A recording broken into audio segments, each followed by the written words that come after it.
आलमी बरादरी नई अफगान हुकूमत को तस्लीम करे, नई हुकूमत के साथ इश्तराक अमल नागुज़ीर है। तर्जुमान तालिबान अब्दुल कलहार बुल्गी का जर्मन मीडिया को इंटरव्यू। कहते हैं बैनुल-अक़वामी बरादरी अफगान अवाम की मुश्किलात का एहसास करे, पाबंदियों लगाकर अफगान अवाम को सजा दी जा रही है।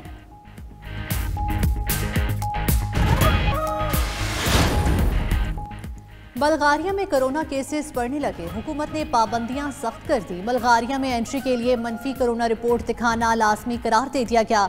नई कोरोना पाबंदियां जुमे से नाफिजुल अमल होंगी।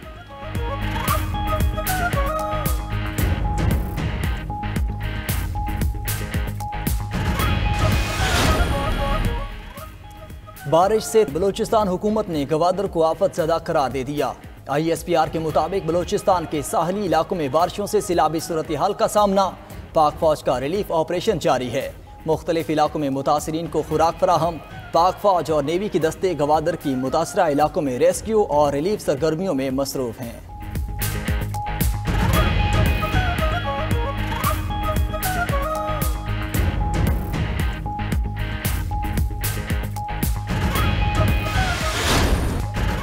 कराची में वक्फे से बारिश, सड़कों और गलियों में पानी जमा। सबसे ज्यादा सरजानी में 36.9 मिलीमीटर बारिश रिकॉर्ड। महकमा मौसमियात के मुताबिक जुमा तक गरज चमक के साथ बारिशें रहने का इम्कान।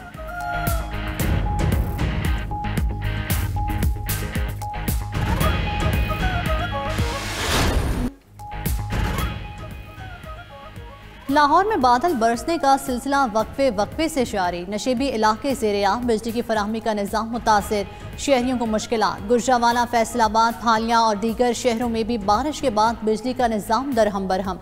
बादल खुलकर बरसने से फिज़ाई आलूदगी का खात्मा हो गया।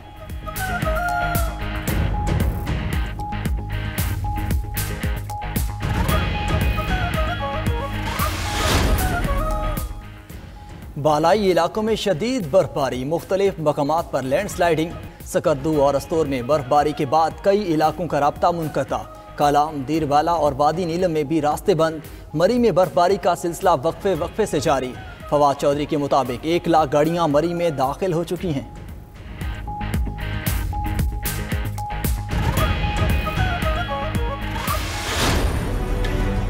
अगर कोई इस तरह की बात कर रहा है डील की या कोई इस तरह की बात करता है, मैं आपसे रिक्वेस्ट करूंगा कि उन्हीं से सवाल करें कि कौन कर रहा है डील, क्या है उसके मुहर्रकात क्या हैं, उसकी व्हाट इज द एविडेंस। ऐसी कोई चीज़ नहीं है। और अगर कोई ऐसी बात करता है तो मैं आपसे सिर्फ ये रिक्वेस्ट करूंगा कि उसकी डिटेल भी उनसे जरूर मांगें। DG ISPR ने नवाज शरीफ से डील की बातें बेबुनियाद करार दे दी। मेजर जनरल बाबर इफ्तिखार का कहना है, इस मौजू पर जितनी कम बहस की जाए मुल्क के लिए बेहतर है।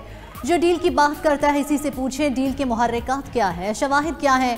शाम को प्रोग्राम में कहा जाता है एस्टेब्लिशमेंट ने ये कर दिया वो कर दिया। सिविल मिलिट्री ताल्लुकात में कोई मसला नहीं, हुकूमत के अहकामात पर अमल करते हैं।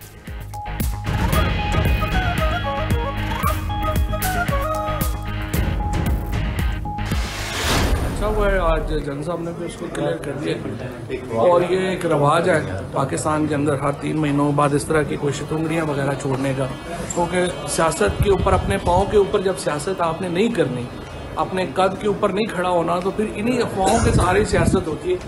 जरदारी और नवाज शरीफ पाकिस्तान की सियासत की तारीख बन चुके हैं। जनरल साहब ने वाज़ेह कर दिया, ये लोग खुद ही से डील के मुतालिक बातें कर रहे थे। वजीर इत्तलात फवाद चौधरी का कहना है कि पाकिस्तान में इस तरह की बातें करने का रवाज आम है। सियासत पांव पर खड़े होकर नहीं करनी तो अफवाहों के जरिए ही होती है। आसिफ जरदारी और नवाज शरीफ सियासत की तारीख का हिस्सा बन चुके।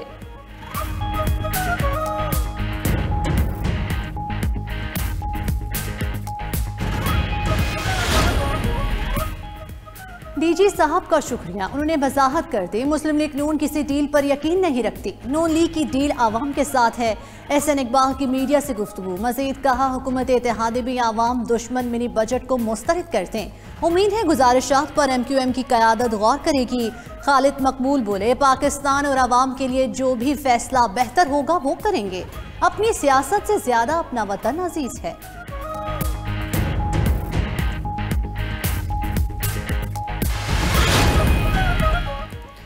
वज़ीर आज़म इमरान खान का PTI फंडिंग पर स्क्रूटनी कमेटी की रिपोर्ट का खैर मकदम। नून लीग और पीपल्स पार्टी की फंडिंग की जांच पड़ताल का मुतालबा भी कर दिया। कहा अकाउंट्स की जितनी जांच पड़ताल होगी उतने हकायक सामने आएंगे। PTI वाहिद जमात है जो सियासी फंड रेजिंग से चल रही है। बड़ी जमातों की तफसीलात आने से कौम हकीकी सियासी फंड रेजिंग, मफादात और भत्ताखोरी का फ़र्क देखेगी।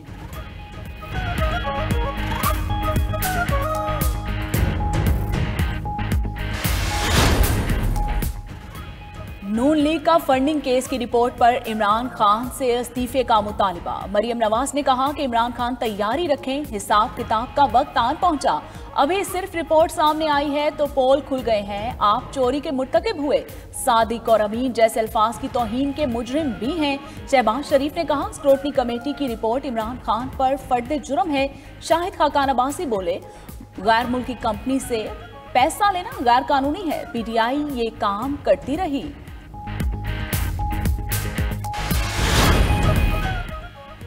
इलेक्शन कमीशन की रिपोर्ट से इमरान खान का करप्शन से आलूदा चेहरा सामने आ गया। बिलावल भुट्टो का कहना है करप्शन करके मुल्क को लूटा गया, हिसाब देने का वक्त आ चुका। बिलावल ने जुल्फिकार भुट्टो के यूम पैदाइश पर पार्टी इजलास की सदारत की। शाजिया मरी कहती हैं आवाम मजीद गरीब, वज़ीर आज़म अमीर तर होता जा रहा है। मुल्की कर्जे तारीखी सतह और महंगाई अरूज पर पहुंच चुकी है।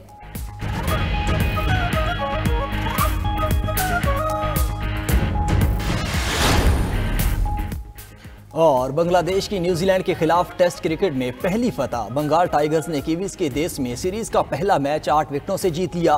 न्यूजीलैंड पहली इनिंग्स में 328, दूसरी में सिर्फ 169 रन बना सकी। बांग्लादेश ने पहली इनिंग्स में 458, दूसरी में 2 विकेटों पर 42 रन बनाकर तारीख रकम कर दी।